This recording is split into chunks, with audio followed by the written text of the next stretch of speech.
Bonjour à tous, je voudrais aujourd'hui vous parler d'un roman historique merveilleux, Rouge Brésil de Jean-Christophe Ruffin, pour lequel il avait eu le prix Goncourt.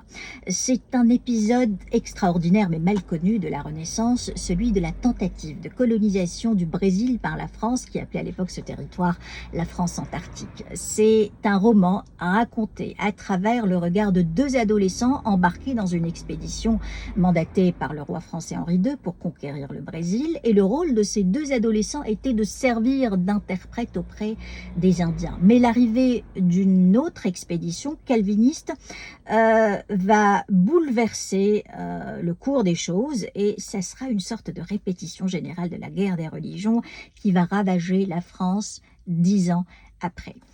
La confrontation et le déchirement entre protestants et catholiques dans ce territoire pourtant loin de plus de 6000 km de la métropole va sonner le glas à la présence française au Brésil et va ouvrir la brèche pour les Portugais pour chasser les Français et pour coloniser le territoire brésilien.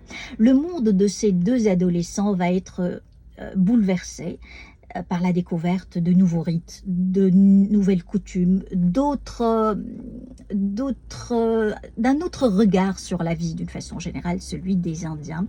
Et c'est cette confrontation avec cette autre civilisation qui va être à l'origine du concept philosophique français très important, celui du bon sauvage.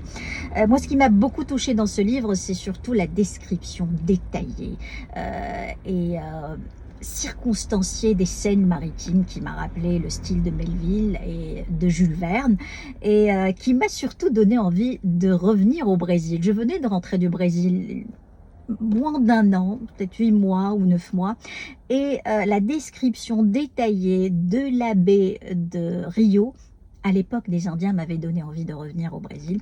Je suis sûre que la lecture de ce livre va vous donner envie d'aller découvrir ce très beau pays. Très bonne lecture à tous.